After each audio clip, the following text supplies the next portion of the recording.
On a beaucoup rêvé sur la révolution cubaine. 40 ans après, l'épopée a mal tourné, le pays est à reconstruire, l'avenir incertain. Pourtant, les gens de la Havane sont tous sauf des naufragés. Des convictions aux croyances, de la nostalgie à l'humour, Bernard Mangiante est allé voir ce qui les anime aujourd'hui.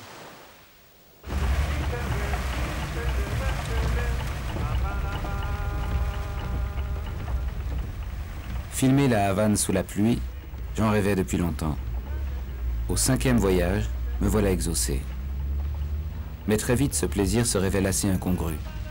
Octobre, c'est la saison des cyclones, et les Cubains se passeraient bien d'un désastre supplémentaire. On dirait que le ciel et la ville se sont donné le mot. Pas de soleil pour étourdir le voyageur, pas de gaieté tropicale pour masquer la souffrance. Sur ce mur, la Havane annonce la couleur, toujours rebelle. Le slogan date un peu, et je préfère y voir une simple mise en garde. Cuba n'a pas fini d'exaspérer ses amis, de séduire ses ennemis et de désarçonner tout le monde. Moi qui croyais arriver en pays de connaissances, je me découvre intimidé devant cette foule tendue, pressée, usée par les multiples épreuves de la survie quotidienne, devant cette ville qui se dérobe et se fond dans la nuit.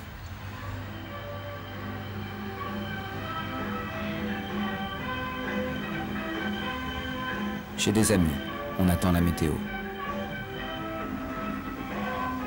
Comme tous les jours, à 20 h, cette musique de western s'acharne à répéter aux Cubains « Notre vie est une épopée ».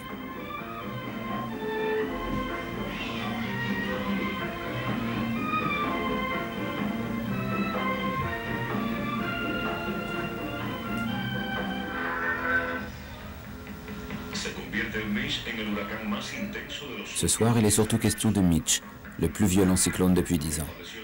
Cuba retient son souffle. La défense civile a déclenché l'alerte dans la province de Pinar del Río. Mes amis se marrent. Tu sais, le cyclone le plus violent ici, ce n'est pas Mitch, c'est Fidel. Pour exorciser la menace, on tourne en dérision l'ouragan qui s'approche.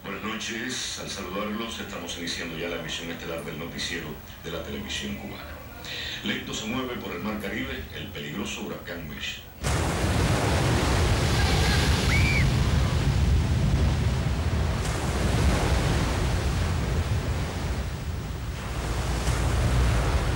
Il est des pays que l'on ne saurait aborder le cœur insouciant. Paradis pour les uns, enfer pour les autres. Enfer et paradis, jamais l'un sans l'autre.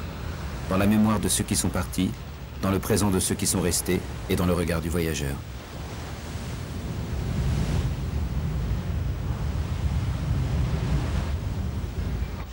Elle en a essuyé des tempêtes, cette ville. Pénurie, négligence, humidité tropicale, bien malin qui cernerait la cause principale de sa décrépitude. Quoi qu'il en soit, la Havane se ressaisit. Peu à peu, les ruines font place au chantier. Reste à savoir à qui cela profite.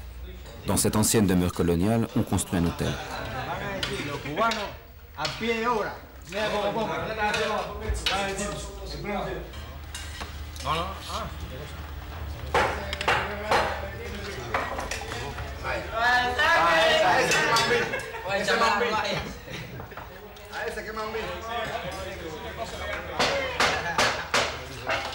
¿Cómo está el almuerzo hoy? Está bueno, bueno. Para botarlo. Mañana está mejor, mañana hay pollo. Mañana. Si viene mañana, ve con los pedazos de pollo a la gente ahí comiendo bueno. C'est comme ça.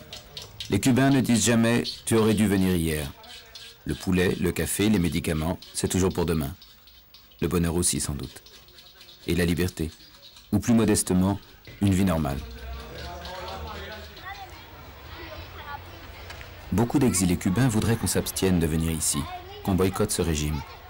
Mais qu'en pensent tous ceux qui n'ont pas pu ou pas voulu quitter leur île? Doivent-ils le payer par l'isolement total? Le pouvoir lui-même a renoncé à le leur imposer. À Cuba, le voyageur est forcément en porte-à-faux.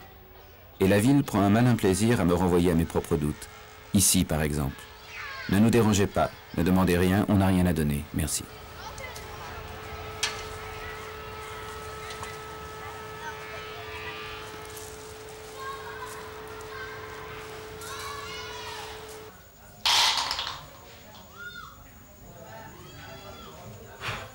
Je fais part de ma perplexité à Santos, qui est babalao, grand initié et prêtre de la Santeria. Notre amitié a quelque chose de paradoxal. Il m'a adopté, moi, le mécréant. Me voyant désemparé, il a voulu me donner un coup de pouce et m'a proposé una pequeña consulta, une petite consultation. Question, comment ne pas me perdre dans cette aventure havanaise?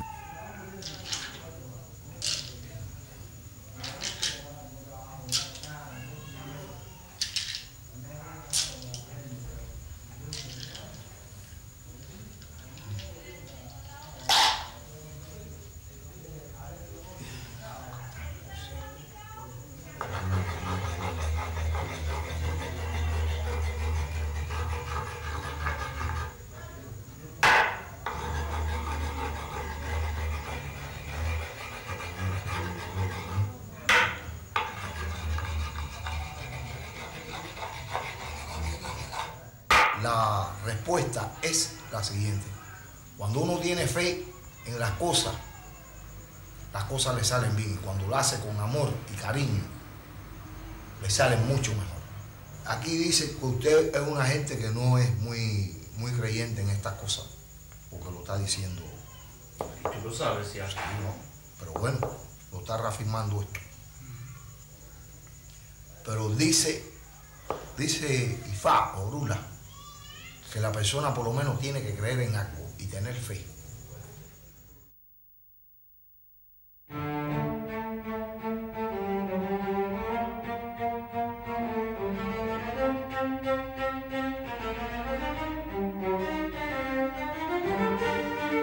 J'avais décidé de ne pas filmer le Malécon, ce front de mer dépourvu de charme. Mais j'ai fini par me rendre à l'évidence. Dans sa crudité, dans sa brutalité, ce dialogue entre la mer et la ville suffirait presque à résumer la Havane. D'un côté, on est face au grand large, mais à 150 km, c'est l'Amérique. De l'autre, les façades d'une cité à la dérive qui rêve encore de ses splendeurs passées. Faste de la ville coloniale. Orgueil de ce qui fut la métropole la plus moderne des Caraïbes jusqu'à la fin des années 50. Éclat de la capitale révolutionnaire des premières années, bientôt terni par les échecs, les dévoiements et les déceptions.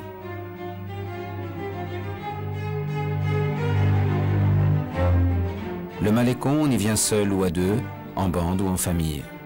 On y vient pour prendre le frais, oublier la torpeur moite des vieux quartiers, boire du rhum, draguer, dormir ou débattre de problèmes intimes. On y vient pour rêver.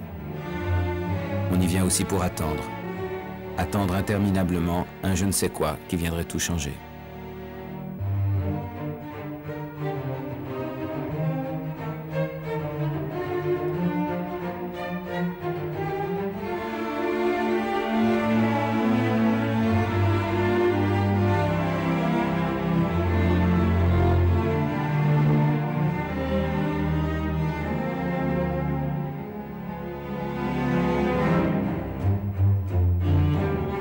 Sur le Malécon, les gens de la Havane viennent tourner le dos à leur ville.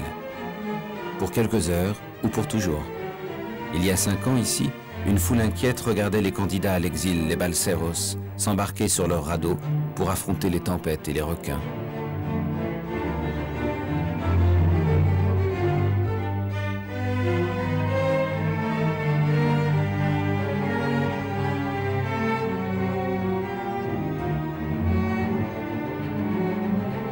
Une phrase revient toujours.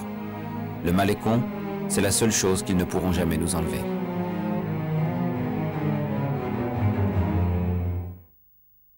Cuando tienen una parte del cuerpo enfermo, es decir, la pierna, ellos le dicen a San Lázaro, ay, Babalú, ayer, si usted me pone bien mi pierna, yo le traigo mi pierna. Como no pueden traerle la suya, en cambio de la suya le traen un milagro, que es este metal que tengo en la mano. Este es un pie derecho.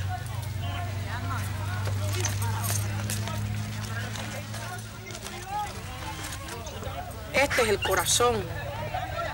Toda la gente que tiene problemas del corazón le prometen a San Lázaro traerle su corazón y entonces nos compran el metalito y se lo entregan ahí. Este es el corazón. Pero a ver si le encuentro un pulmón. Son iguales. En la religión de nosotros los lucumí dicen que San Lázaro es el que lleva el carretón. Santa Teresita de Jesús la empuja. No, él la empuja y Santa Teresita de Jesús es la que la entra al cementerio. Entonces por eso le decimos que él es el dueño de las enfermedades. Y todo le pedimos a él porque él es el que lo cura. Si cura, o por lo menos nos alivia los dolores, ya que él pasó tantos dolores con sus llagas porque era leproso. Y por eso le pedimos tanto a él, porque él es muy milagroso. Después de Dios está él y después le siguen los otros santos.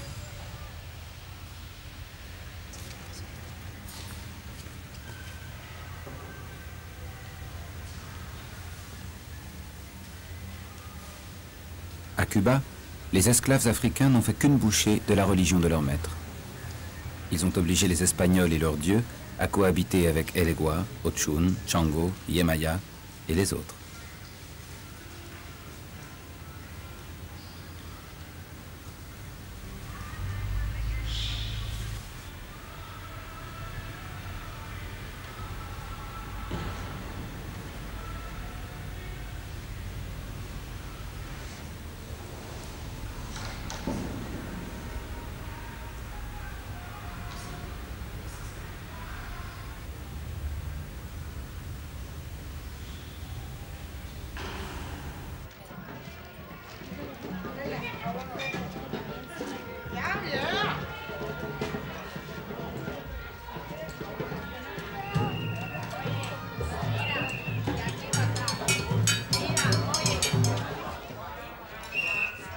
Mon ami Santos a organisé un hommage à son père, auquel il a succédé comme directeur de l'orchestre du Scorpion, la Comparsa del Alacrán.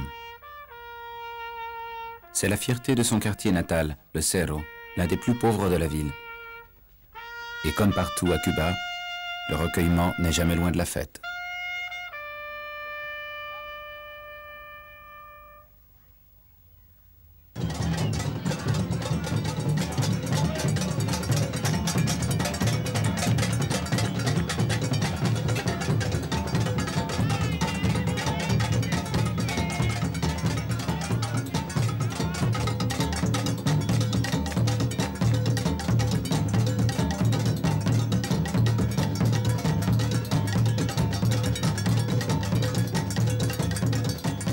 Quand j'étais petit, je priais le bon Dieu de m'envoyer une preuve tangible de son existence. Comme il ne s'est jamais donné cette peine, je me suis résigné à ne pas croire. Entraîné par cette foule en liesse, je me dis qu'elle a de la chance. Elle n'a aucun besoin de preuve. L'évidence d'elle-même, de sa propre force, de la puissance des éléments, voilà ce qui a fait naître ces dieux.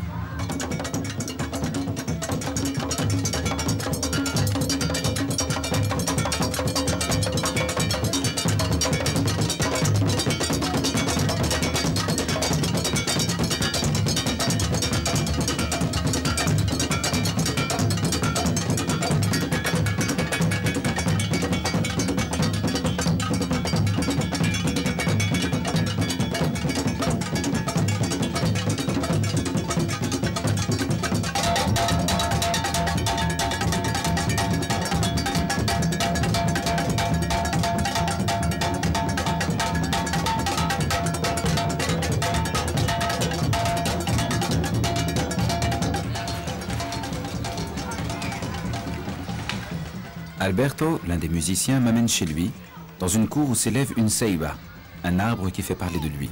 Esa ceiba era de mi abuela. Mi abuela la tenía en un cubito. Después la metieron en un tanque. Después fue con un tanque de manteca. Y en una borrachera mi hermano la cogió y la arrancó. Y después la sembraron ahí.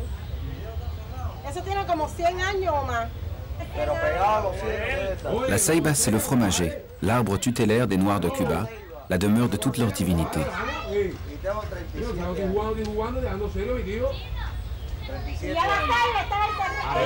Tiene 100 años. Mercedes tiene 45. Yo tengo 40 años. Mira el tamaño. No, yo no voy a saber el tiempo.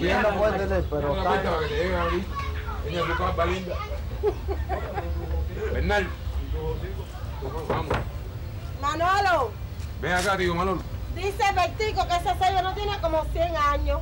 ¿Qué tiene la ceiba? No puede tener 100 años la ceiba. La ceiba esta. Tiene 50 y pico años. La ceiba esta no puede tener 100 años porque yo no lo tengo. Oye, si mi mamá nunca se equivocó, yo nací 28 de enero de 5 de enero de 1928. El papel aguantero que le pongo.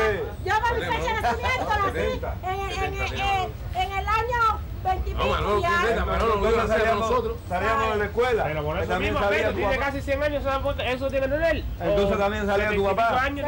Madre, si cuando Manolo vino, esa sella no existía aquí todavía, esa trajo Mercedes, la buena Mercedita. Cuando Manolo nació, Manolo es aquí. Y esa ceiba estaba en un tanque amarillo. En un tanque amarillo. No, en cubo no. En un cubo no. En una lata. Au fond, on s'en fiche de l'âge de la ceiba. Ce qui compte, c'est la parole qui fuse, les contes et légendes, le roman familial, tout ce qui tisse les liens entre les hommes. Il ne m'en faut pas plus pour voir dans cet arbre à palabres un arbre sacré. Y después todos los borrachos que estaban aquí los sembraron ahí. Porque ese estaba en tanque, se lo sembré en la tierra. Era un tanque, lo último que tuve fue un tanque que era amarilloso. Y después lo pusieron ahí. Era un tanque amarilloso, lo último que estuvo. ¿Cómo se vio esa tiene como 80 años, está diciendo que tiene. Está bien. El creo este. Está bien. Tiene como 80 años y dice que tiene 70 años, el carajo.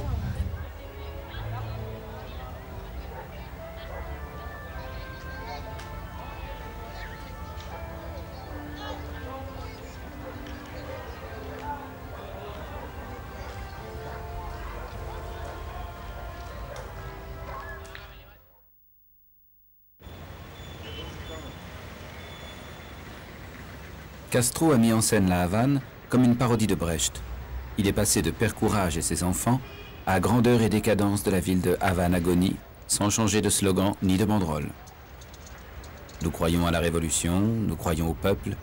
Le peuple, lui, ne croit plus que ce qu'il voit.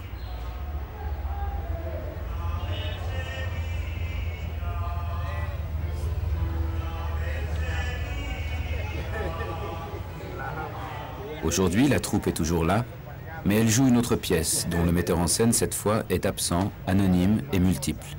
Cuba est passé d'une fiction en roubles à une réalité en dollars.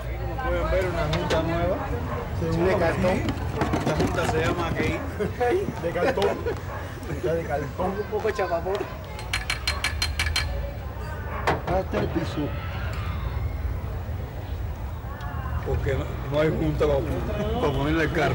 La junta no se encuentra en ningún lugar. No, la junta no. Para este coche no. Para este tipo. El campo socialista, cuando el cambio socialista en Moscú, este carro es ruso. Y aquí no entra pieza para este carro. Hay que estar innovando, si no me equivoco. Tratando de resolver. Tratando de resolver porque si no. Es mecánica de calle.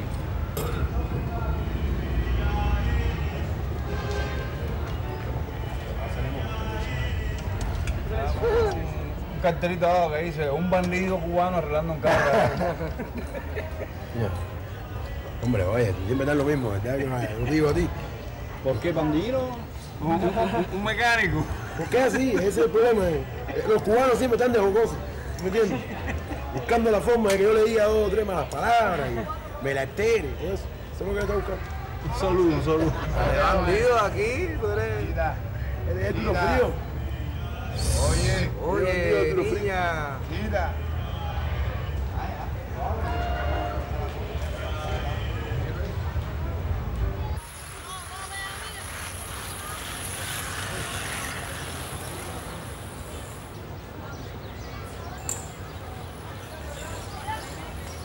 Échange grand appartement moderne à San Agustín, gaz de ville, haut toute la journée, contre maison au rez-de-chaussée.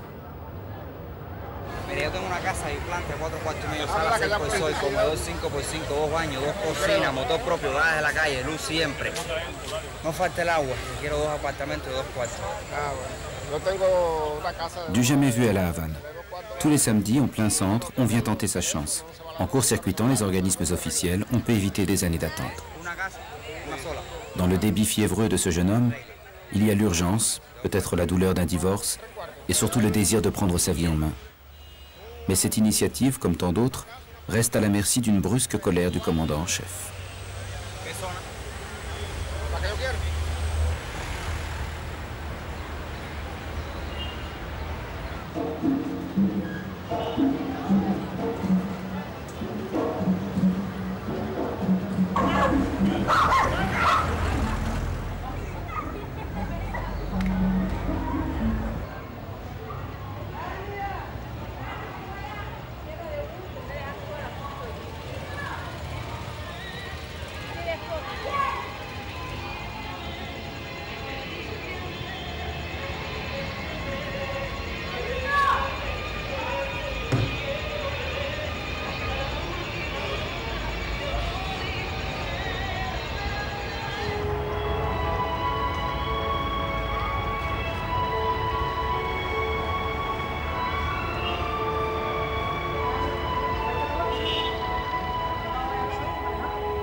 Dans les 3/4 des foyers cubains, les cuisinières fonctionnent à l'alcool et au kérosène, qui figurent sur le carnet de rationnement. C'est compliqué, nauséabond et dangereux. Le pétrolier américain Exxon détenait le monopole de la vente du kérosène. Il a empêché la construction d'un réseau de gaz de ville. C'était bien avant la Révolution. Et les Cubains d'aujourd'hui paient les pots cassés.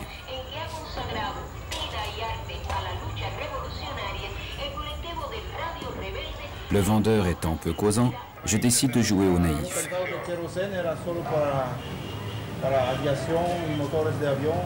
se utiliza para muchas cosas. Nuestro país se utiliza para muchas cosas. Tiene diferentes usos aquí. ¿Y por qué? Porque yo no lo he visto en ningún país. Ah, bueno, pero nosotros sí. Nosotros tenemos muchas cosas que no se ven en otros países. Où suis-je ? Dirait Tintin s'il se réveillait ici. Allez savoir. Sans doute quelque part entre le Shanghai du Lotus Bleu, Chinatown et la Havane. Mais le décor ne tient pas ses promesses. Société d'assistance mutuelle, amicale récréative, tout est fermé ou en sommeil. Reste une enseigne qui m'intrigue. Journal populaire chinois.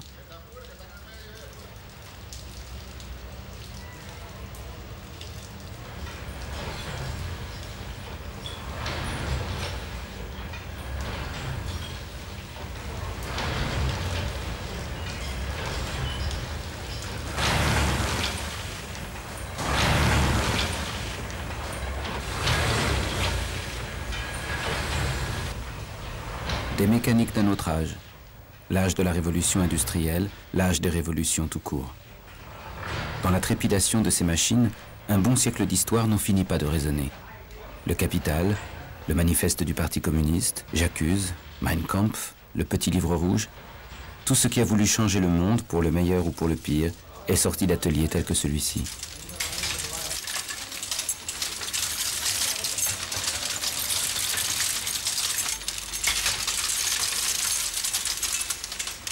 En flânant dans les rues ces jours-ci, je faisais l'inventaire des slogans, des affiches de propagande, et je me plaisais à imaginer un antre secret, une officine où s'élabore tout le texte qui oblitère les murs de la Havane. L'aurais-je enfin découvert ?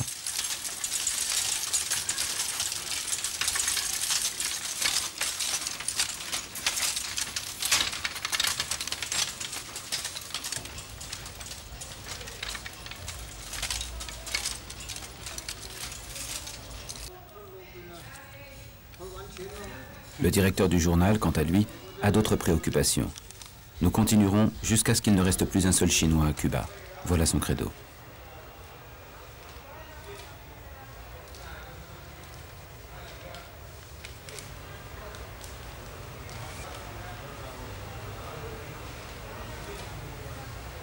Y no tenemos suficientes papeles, en cosas de trabajo y también por material. Así que nos obligan para publicar semanarios. También menos lectores, porque aquí quedan muy pocos chinos y son muy viejos. Muy triste hablar de eso, pero sin embargo es una realidad. Aquí dentro de 5 o 10 años, aunque los chinos no se mueren, ya no tienen vista para ver el periódico.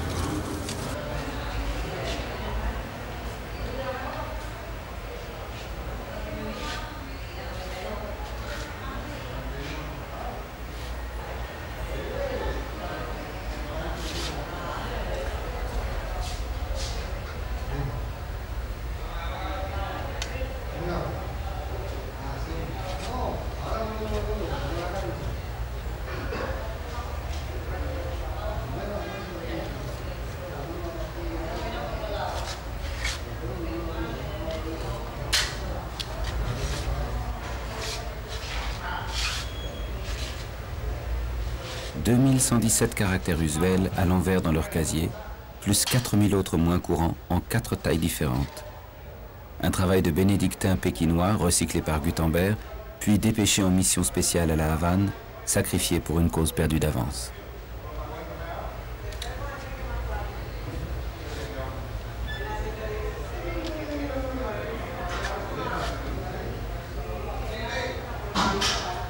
Yo tengo que una letra lejos para allá. Una letra lejos.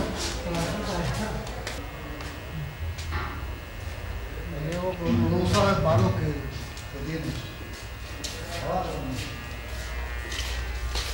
Y a veces ahorita está ahí,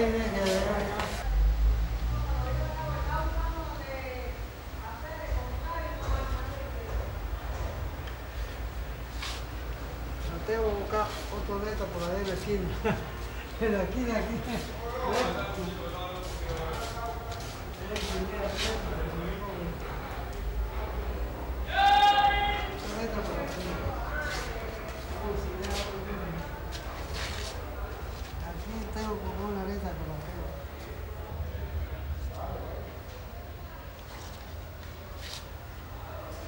Salut à vous, dernier typographe du dernier journal des derniers Chinois du dernier pays communiste.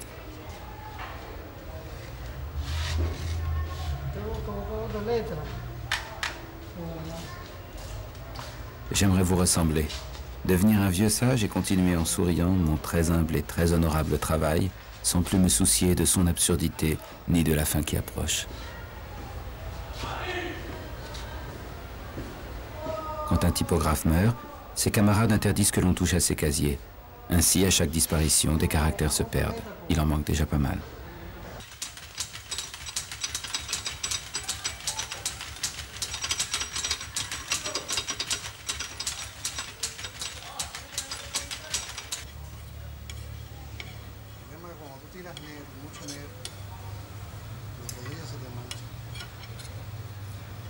On recherche une nuance de rouge pour le nouvel an chinois.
On a beaucoup rêvé sur la révolution cubaine.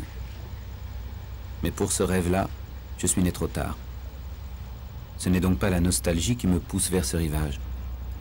Simplement, j'aime les Cubains parce qu'ils nous montrent un visage de l'humanité que nous avons peut-être oublié.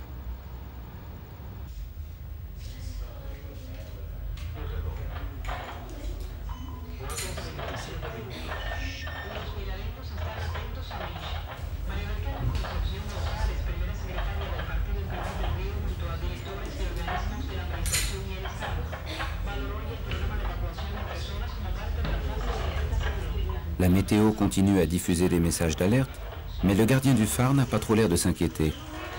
Fidel s'est arrangé avec Mitch, dit-il. Il l'a convaincu de ne pas passer par ici. Entre calamités naturelles, ils sont faits pour s'entendre.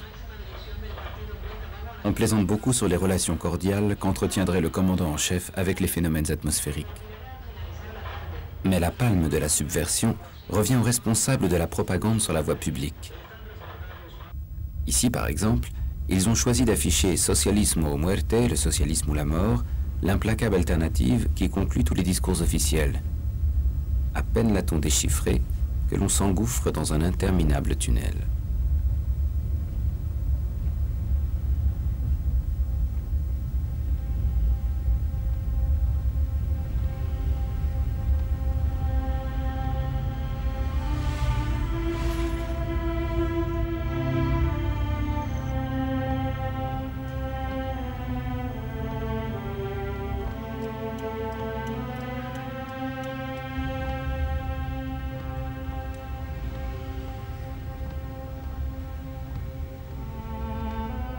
De l'épopée révolutionnaire, il ne resterait en apparence que des décors désaffectés, des slogans périmés appelant à lutter pour un monde meilleur.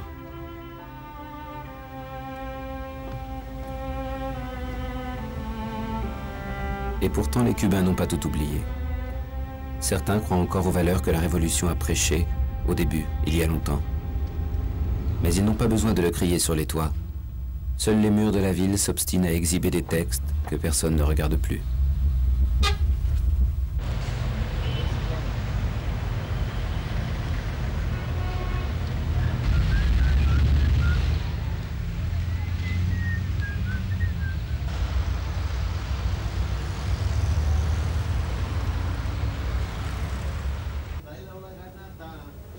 À l'intérieur des murs, les continuateurs d'une révolution bien plus ancienne sont aux prises avec d'autres textes. Une synagogue de la vieille Havane.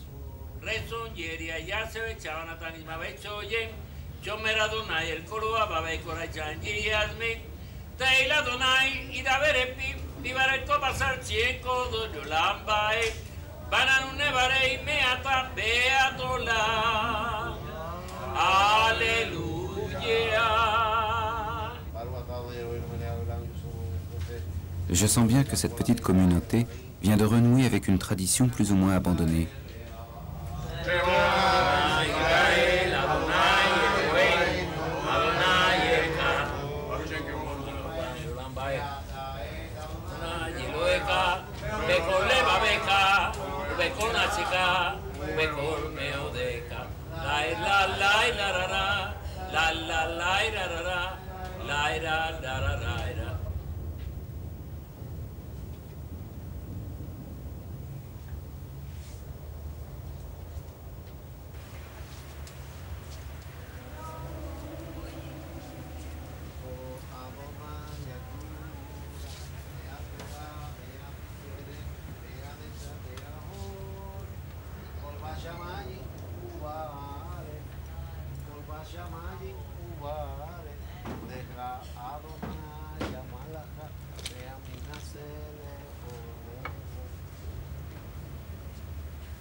L'officiant, un ancien colonel, hésite en déchiffrant le texte hébreu.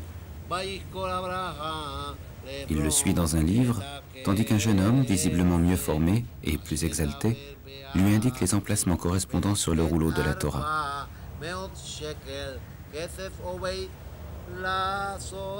Voilà 2 millénaires que la foi des Juifs résiste à tout. Et une petite centaine d'années aura suffi pour mettre à mal l'idée qu'on pourrait changer, sinon le monde, du moins un certain ordre des choses. Qui seront les Hébreux de cette idée-là? Où se sont-ils réfugiés aujourd'hui? Dans quel exil intérieur? Daniel déroule l'histoire de sa famille, venu d'Istanbul pour s'installer ici, dans la maison où il est né.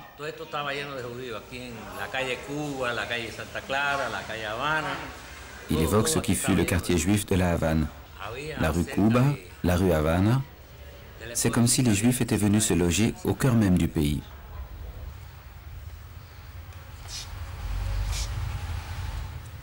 Au fond, cette ville qui a vu naître et mourir tant d'espérances vaut bien une paraphrase du psaume de l'exil. Si je t'oublie jamais, Jérusalem, que ma droite me refuse son service, que ma langue s'attache à mon palais, si je ne me souviens toujours de toi. Si je t'oublie jamais, idée d'un autre monde, si je t'oublie jamais, la Havane.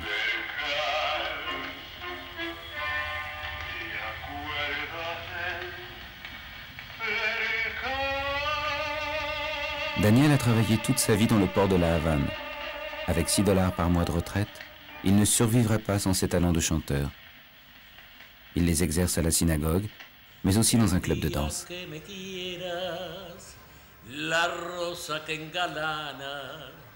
Se vestirá de fiestas con su mejor color y al viento la campana dirán que ella eres mía y loca la fontana se contarán su amor.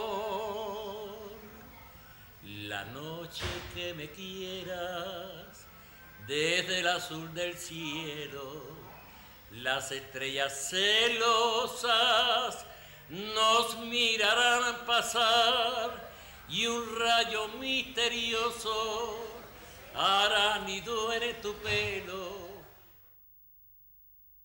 Silencio para toda la escuela. Buenos días. Buenos días. Nos paramos en atención. En atención. Mon tout premier souvenir de la Havane. Chaque matin, à 8 heures, j'entendais les écoliers chanter l'hymne national sous ma fenêtre. En les filmant, j'espérais pouvoir enfin démêler les sentiments contradictoires que m'inspire ce spectacle. Je n'y ai pas réussi.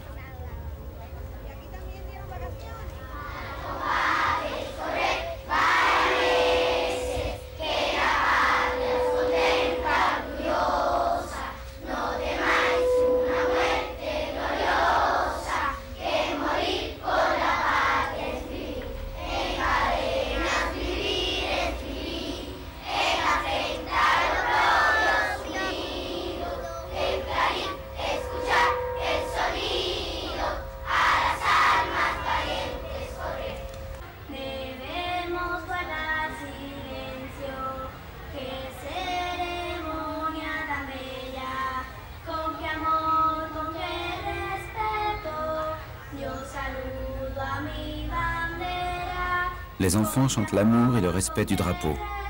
Puis, devant le ministère des Relations extérieures, ils rendent hommage à Camilo Cienfuegos, héros de la Révolution. Il est mort en 1959 dans un mystérieux accident d'avion, juste après la prise du pouvoir. Il était immensément populaire, peut-être plus que fidèle. Depuis, on murmure, on suppose, on soupçonne, mais pas quand on a 7 ans.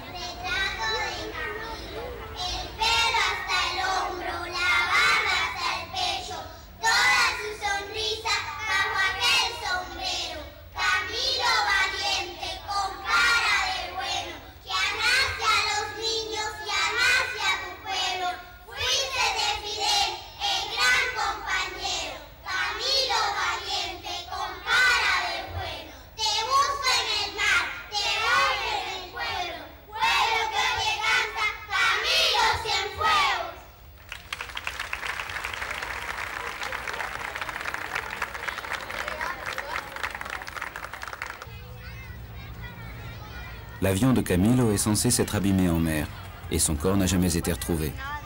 Cette mort prématurée a fait de lui un mythe, comme Che Guevara. Tous les 28 octobre, on commémore sa disparition.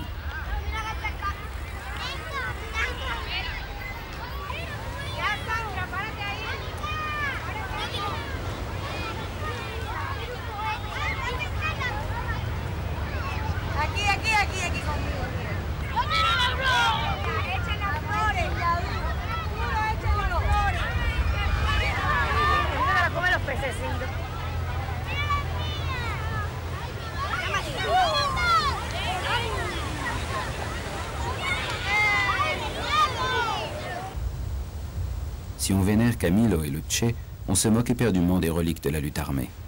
Échouées dans un musée, elles réduisent la Révolution à un film d'aventure brusquement interrompu. Dans ce mausolée, Fidel a mis en cale sèche le bateau à bord duquel il revint d'exil pour commencer la guérilla, le Granma. Le Granma, aujourd'hui, c'est le journal du parti. J'aimerais oublier que Nicolas Guillen y pensait en écrivant ce poème pour enfants. Por el mar de las Antillas anda un barco de papel. Sur la mer des Antilles vogue un bateau de papier.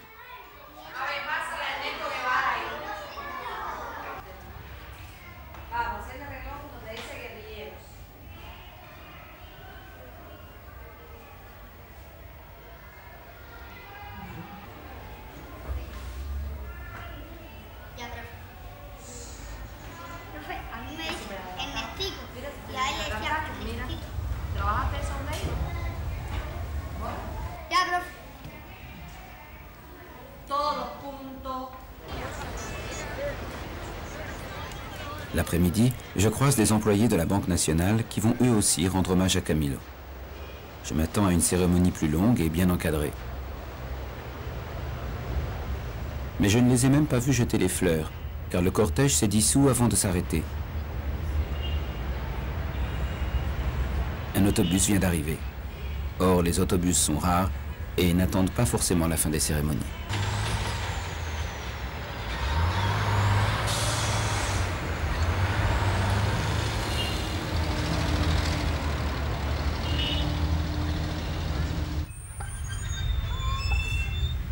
Ce matin, j'étais dans la classe de Mariela, la fille d'une amie, et je me demande ce qu'elle sait de Camilo. En la escuela, ¿qué te dijeron? ¿Por qué han combatido el Che y Camilo? Para defender nuestro pueblo y combatir el Che y Camilo, yo no sé por qué combatieron, porque defendieron nuestro pueblo, quisieron defender pueblos, fueron desesperados y como tenían muchas guerras, ellos nacieron para eso. El Che también fue un combatiente heroico que era muy bueno, que eso le pasó a ellos. Al Che lo mataron en Bolivia porque estaba combatiendo con ellos, pero si no fuera por el Che y Camilo, nosotros no estuviéramos bien, estuviéramos como África. Y yo quisiera que, no sé, los dos fueran mi papá y quisiera estar junto a mí, con todos mis amigos para hacerme muy feliz. Jorge Luis, le père de Mariela, est psychiatre. En mai 1997, découragé, il s'est exilé en Argentine. Depuis, Mariela ne l'a pas revu. Je veux croire que Jorge Luis reviendra vivre à Cuba. À chacun de mes voyages, je me dis qu'il pourrait bientôt avoir de bonnes raisons. Nous viendrons boire du rhum sur ce malécon où nous nous sommes dit au revoir. À condition toutefois qu'aucun autre ouragan, etc., etc.